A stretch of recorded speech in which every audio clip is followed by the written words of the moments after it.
Hello everyone, today I am here with a 1980 model Yezdi D250 Classic which was manufactured by Ideal Java Limited. This model comes with single cylinder 2-stroke engine with dual exhaust.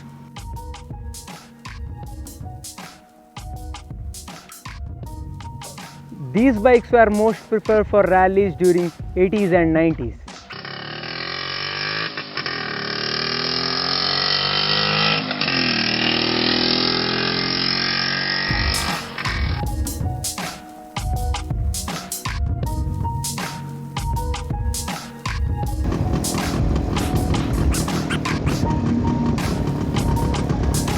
Forever bike, forever bike.